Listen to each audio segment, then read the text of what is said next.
La Facultad de Ciencias Sociales y Humanidades y Radio Universidad presentan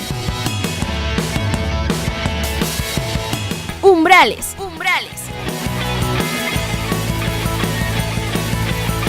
La entrada al mundo de las ciencias sociales y humanidades. Antropología, geografía, historia, filosofía, arqueología, lengua y literatura hispanoamericanas.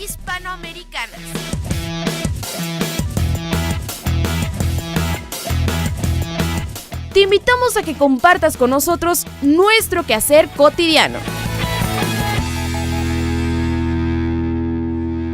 Buenos días, estimados radioescuchas. Soy su conductor José Miguel Sardiñas y me da gusto presentarles una nueva emisión de su programa Umbrales para ponerlos al corriente de las informaciones de la Facultad de Ciencias Sociales y Humanidades. Umbrales se origina en el Campus Oriente, Avenida Industrias 101A, en el fraccionamiento Talleres. Nuestros teléfonos son el 826-1347 o 48 de Radio Universidad y el 832-1000, extensión 9259, en la cabina de la Facultad de Ciencias Sociales y Humanidades, donde el licenciado Oscar Silva los va a estar atendiendo con mucho gusto. Salimos al aire por el 88.5 de FM y el 1190 de AM. En la mañana de hoy me da muchísimo gusto recibir a un alumno de nuestro programa de estudios latinoamericanos en territorio, sociedad y cultura. Él es el maestro Jesús Romero Vázquez, quien cursa estudios de doctorado. Y lo vamos a estar entrevistando en la mañana de hoy a raíz de haber obtenido el primer lugar en un concurso con un cartel. Buenos días, Jesús. Muy buenos ¿Cómo días, estás? profesor. Muy bien, gracias. Bueno, pues muchas gracias por haber venido. Gracias. Jesús, tú obtuviste el primer lugar en la categoría socio-humanística del concurso de exhibición de carteles de proyectos de investigación de estudiantes del posgrado de la UASLP en 2018. Así es. Así es. Y tu cartel tuvo como título El Teatro Colón y el Palacio de Bellas Artes, emblemas de la nación, 1880-1910. Así es. Vamos a hablar entonces primero un poco sobre tu formación y cómo has llegado hasta este punto de la carrera, ¿verdad? Sí, perfecto. Muy bien. Pues muy buenos días a todos. Bueno, soy, primero que nada, estudié la licenciatura en Economía en la Ciudad de México. Soy de la Ciudad de México, de Iztapalapa, por cierto. Estudié Economía. Bueno, fueron varias instituciones, pero bueno, terminé mis estudios, trabajé en la ONU, en la CEPAL, en la Comisión Económica para América Latina y Caribe. Estuve un rato, me aceptaron ahí, son muy pocos los que entran. Y luego me salí de ahí para hacer en la Secretaría de Economía el primer modelo macroeconométrico de inversión extranjera directa en México en toda su historia en el 2006. A partir de ahí me di cuenta que la vida de oficina no era lo mío y ni tampoco la vida burocrática, entonces decidí estudiar la carrera de Historia en la Universidad Autónoma Metropolitana de Iztapalapa. Ahí cursé mi licenciatura y también estudié mi... ¿En qué años fue esto, perdón? Del 2007 al 2011-12 terminé mi licenciatura ahí, con todos mis profesores, que les mando un saludo si me están escuchando. Y después empecé a estudiar la maestría también ahí del 2012 al 2014. En el posgrado, en la UAM Iztapalapa, en el posgrado de Humanidades, ya en la línea de Historia, que es ya mi carrera específica. Y luego decidí estudiar un doctorado. Estaba ahí, propuse para la UNAM, para Flaxo y aquí para la Universidad de San Luis Potosí, pero pues algo me llamó aquí a San Luis Potosí, ya sea la vida, el destino, lo que uno quieran, y bueno, decidí venirme para acá. Ya radico aquí, ya conocí a alguien, ya me casé, ya tengo una niña, entonces así que me adoptaron, quieranlo o no, los potosinos aquí me adoptaron, y muy feliz de estudiar aquí en la Facultad de Ciencias Sociales y Humanidades de aquí de la UASLP. Jesús, el cartel está relacionado con tu proyecto de investigación que dirige el doctor Alexander Betancourt, ¿verdad? Así es, sí. En general, mis temas de investigación desde la licenciatura siempre han estado enfocadas a construcción nacional, cómo se construyen las naciones y la difusión del nacionalismo. Nacionalismo no entendido en digamos que en un sustrato sentimentalista de todas las emociones que te puede traer ver un águila, ver un nopal, etcétera, sino más bien vistas como un conjunto de ideas, un sistema de ideas que legitiman un proyecto político. En este caso, mi trabajo está enfocado hacia el pensamiento de los grupos de poder, que son ellos en primer momento los que difunden y construyen e inventan, por tomarlo en un concepto historiográfico, inventan la nación. Entonces, desde licenciatura están enfocados mis temas de investigación al proyecto de nacionalismo, y aquí en el doctorado estoy realizando junto con el doctor Betancourt el proyecto de construcción nacional en México y Argentina a través de la diseño y construcción de los teatros nacionales, caso específico de México el Palacio de Bellas Artes, y para el caso argentino el Teatro Colón, de 1880 a 1916 más o menos, que es justo el periodo en donde entran un grupo de poder, en México los llamados científicos, los que gobernaron con Porfirio Díaz, y en Argentina la generación del 80, que tuvieron varias cosas en común, una adscripción a la ideología del liberalismo y del positivismo, también enfocados a la cuestión a la adscripción ilustrada del progreso, que eso va a ser sustancial. Positivismo. Ajá, como tal. Entonces, y que hoy en mismo día lo vemos retomando todavía ese impulso, esa idea de progreso, el aeropuerto de Texcoco como epítome del progreso, y de que por eso están en contra, y bueno, entonces esa particular concepción y adscripción, bueno, tuvo específicamente en estos años un sustrato muy importante, una cuestión de legitimidad que les orilló a construir los grandes emblemas de las naciones modernas, como serían los N monumentos, N calles emblemáticas como Avenida de Mayo en Argentina, y México el Paseo de la Reforma, Uh-huh. Aquí en San Luis Potosí Carranza, por supuesto, ¿no? Entonces eso los orilló a construir una arquitectura monumental en el que el Palacio de Bellas Artes y el Teatro Colón son un ejemplo de ello. Y bueno, aparte ese es uno de los casos, también retomamos en el proyecto otro que sería el desarrollo del nacionalismo musical mexicano y argentino. Entonces, esos son dos ejemplos que nos van a ayudar ahora sí que desmenuzar cómo se construyeron los estados nacionales en estos dos países, en el preciso y punto específico en donde se construyeron las naciones modernas tal y como hoy las conocemos. Bueno, tú decías que no era un proyecto, digamos, de tipo sentimental. Ajá. Sin embargo, las naciones en América Latina están muy vinculadas con el surgimiento del romanticismo como sistema en general de pensamiento, ¿no? Sí, digamos ahí que de 1820, cuando la emancipación de las antiguas colonias, hasta 1880 es que el romanticismo perduró en el ámbito político mexicano, argentino y más bien latinoamericano, en donde sí las cuestiones propias, tradición, mito, religión, los supuestos categorías objetivas de lo que se nutre la nación están ahí, se configuró todo una literatura nacional, etcétera. A partir de 1880 en adelante es un vuelco. Digamos que el romanticismo dejó de ser y entró con una pujanza el positivismo y su idea de progreso. Y en esta idea de progreso es que las naciones y la identidad nacional no se identifican ya con una cuestión sentimentalista de tradición, mito, etcétera. Ya va enfocado a una cuestión de modernidad como tal.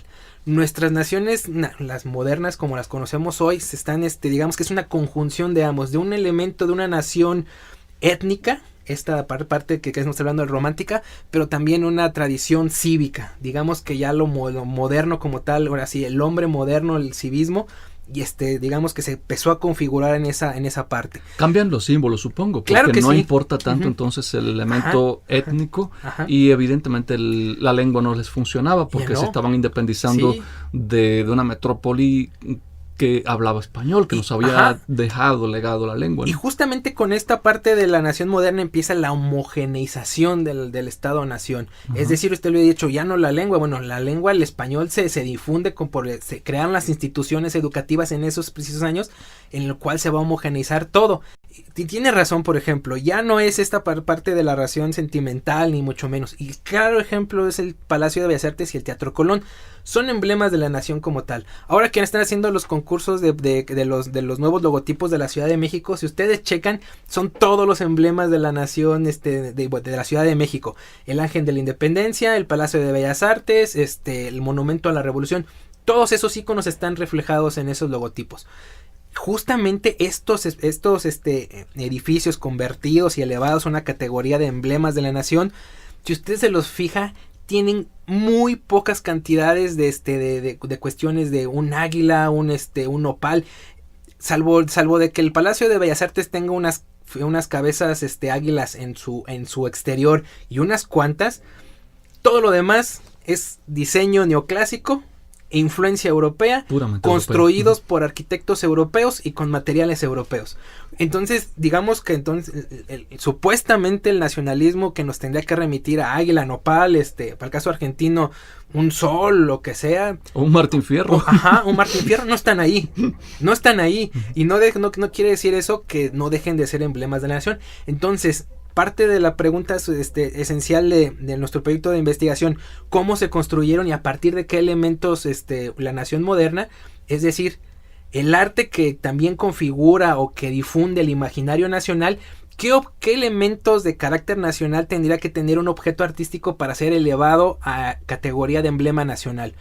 La tradicional respuesta de los nacionalistas sería que tendría que haber algún remitente de pasado, mito, tradición, y no es cierto, no los hay, son netamente modernos europeos y con una clara influencia europea neoclásica, clasicista, ecléctica, más todavía dramático para el caso argentino, para nosotros, porque bueno, para ellos que tienen una importante influencia europea, inmigrante, bueno, para ellos no están así, pero para nosotros que somos supernacionalistas, no hay elementos. Buenos Aires siempre se ha jactado de alguna manera de ser una ciudad europea. Sí, por supuesto, es la París, la París de América. Y justamente, pero hecho, la Ciudad de México. También. Si uno, por ejemplo, parte de la construcción de estos emblemas nacionales tiene que ver con la construcción de las ciudades liberales. Uh-huh. Tomando como ejemplo la París del Barón de Haussmann y toda su transformación urbana. La Ciudad de México, Sao Paulo, Brasil, Buenos Aires, Santiago de Chile, Colombia, Panamá, todas están diseñadas, al menos el centro, de esa forma, con grandes avenidas rectas partiendo de un lugar simbólico en donde las líneas, las calles, líneas rectas y anchas, tienen edificios emblemáticos. La Avenida de Mayo o la Plaza de Mayo en Argentina está conectado con la Casa Rosada, con el Banco Nacional, con la Catedral Metropolitana, poderes simbólicos, religiosos, económicos, políticos. Y si uno sigue esas líneas rectas, esa transformación urbana, ligan el poder político de Casa Rosada con el Congreso de la Nación en Argentina. Y si nos vamos por la diagonal norte, es la Plaza de Mayo con el Teatro Colón. Si nos vamos al caso de México, es Plaza de Constitución, el Palacio Palacio Nacional, Catedral Metropolitana, conectado en línea recta con Avenida de Mayo, encontramos el Palacio de Bellas Artes y la Alameda Central. Y a partir de la Alameda Central, que era el otro que iba a conectar el diseño del Monumento a la Revolución, conectarlo con el Paseo de la Reforma, con el Castillo de Chapultepec. Es decir, conectar todos los elementos simbólicos del poder, ahora sí, del poder ya en sí mismo, conectarlos unos con otros.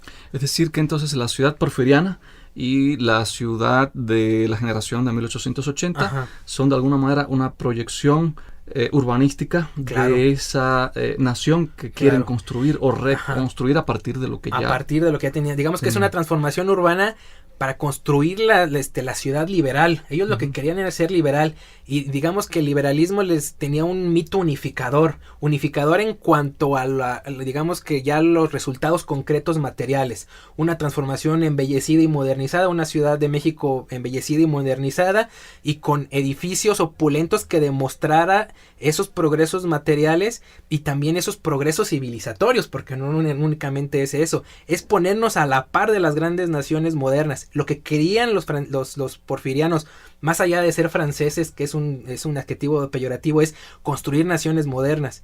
Y hacerlo era imitar a París, era imitar a Londres, era imitar a los europeos como tal. y la Ciudad de México, las grandes capitales de aquella época que las tenemos hoy, eran reflejo de eso, como tal. El progreso. Uh-huh. Bueno, pues estamos conversando con el maestro Jesús Romero Vázquez, quien es doctorante del posgrado en estudios latinoamericanos en territorio, sociedad y cultura, y nos vamos a una breve pausa.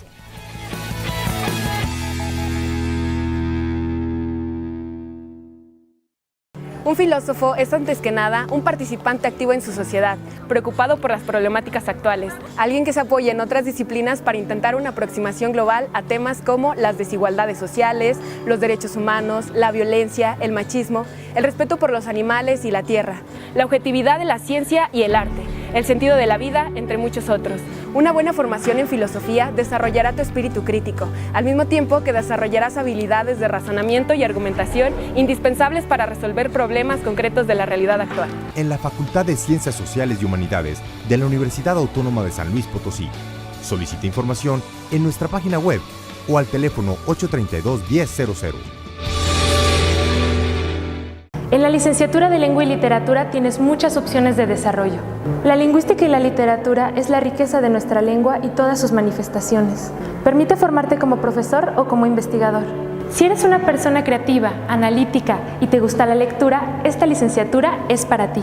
Estudia la licenciatura en Lengua y Literatura Hispanoamericanas aquí, en la Facultad de Ciencias Sociales y Humanidades de la Universidad Autónoma de San Luis Potosí.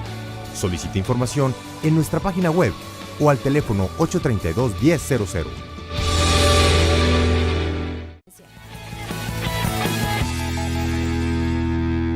Regresamos entonces y seguimos entrevistando al maestro Jesús Romero Vázquez. Jesús, hablábamos entonces de este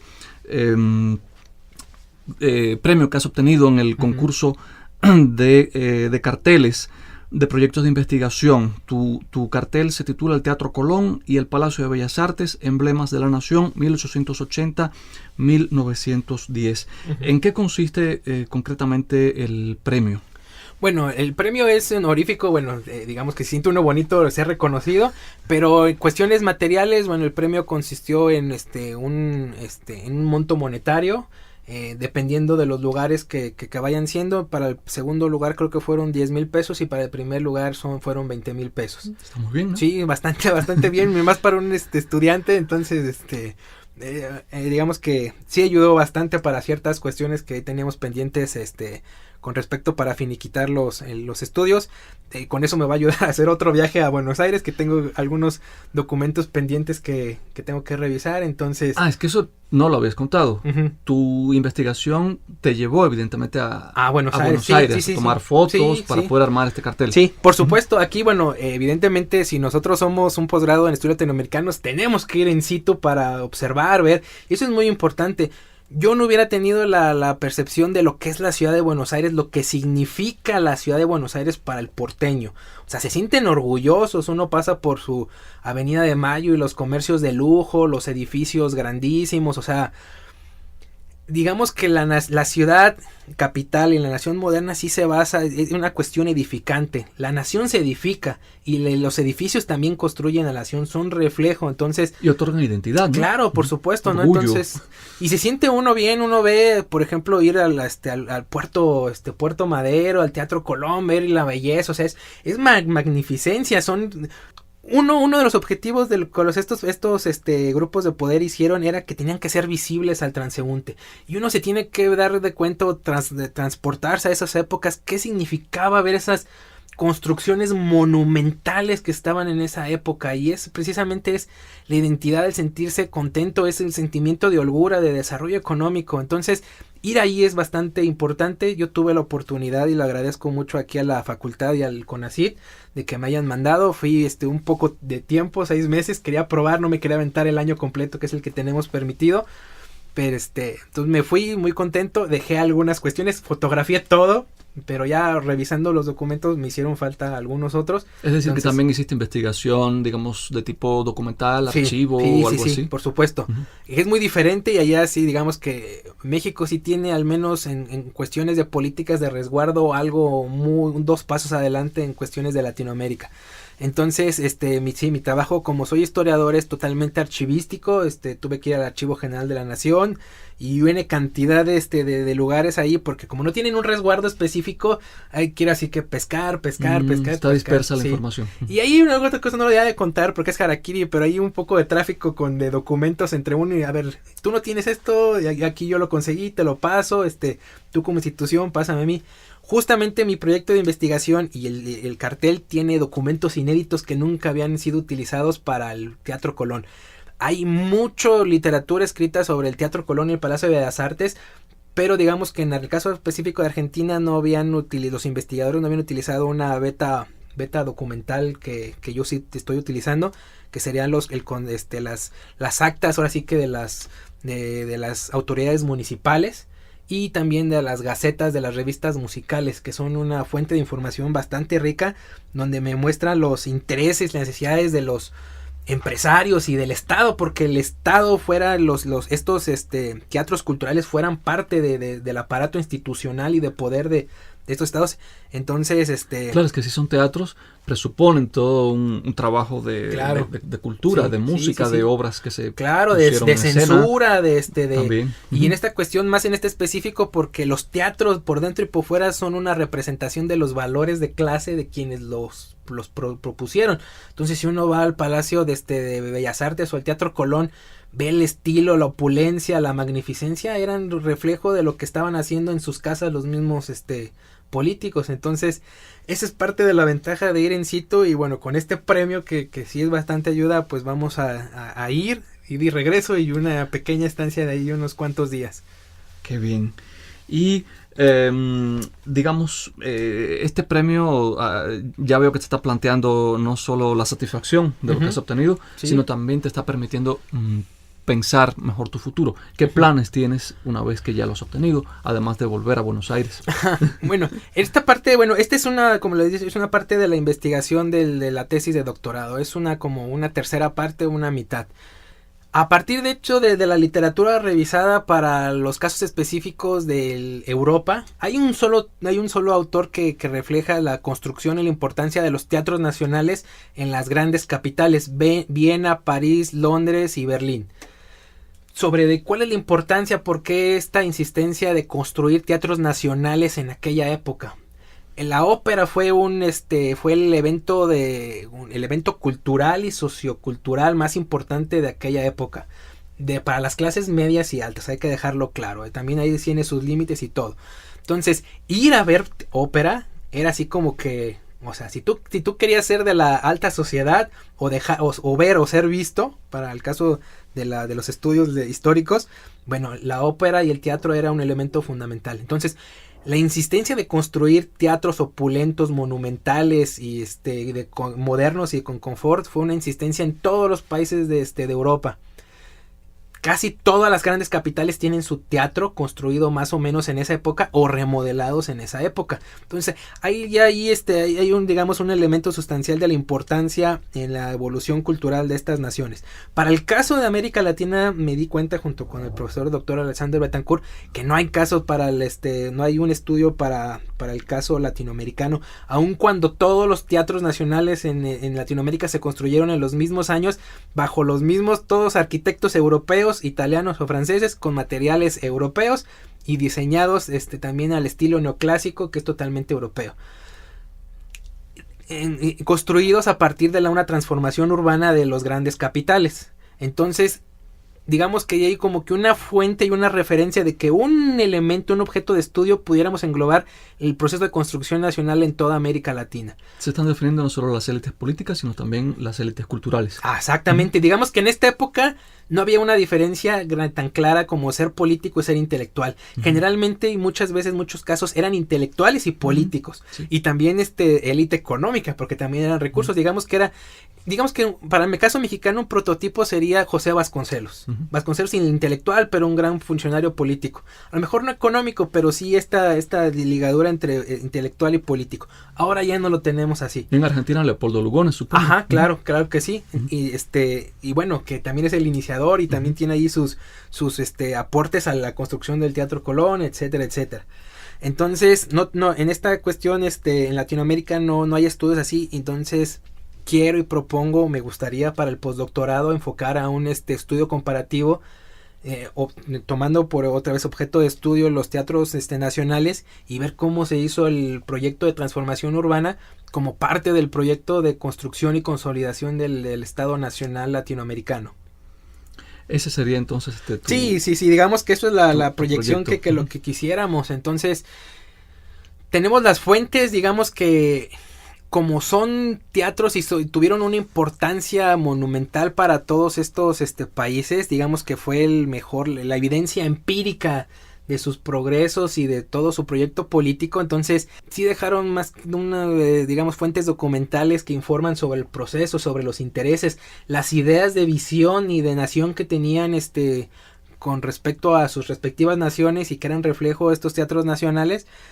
Entonces creemos que hay una muy buena fuente de información que nos pudiera dar un análisis más rico y más integral sobre cómo se construyeron los estados nacionales en estos países latinoamericanos.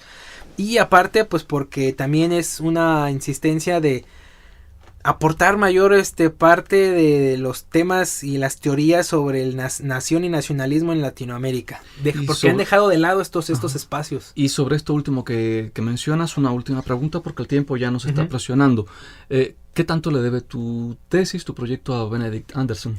Bueno, parte de Benedict Anderson, que tiene el título de Comunidades Imaginadas, bueno, es parte de eso. Digamos que no solo él está dentro de una corriente modernista sobre el fenómeno del nacionalismo que dice que las naciones no son objetivas, no están desde antes, o sea, se no inventaron. Nos estaban esperando ahí cuando llegamos, sí, ¿no? O sea, la independencia no es que la nación haya tomado conciencia de sí misma y se haya levantado en contra del opresor español. No.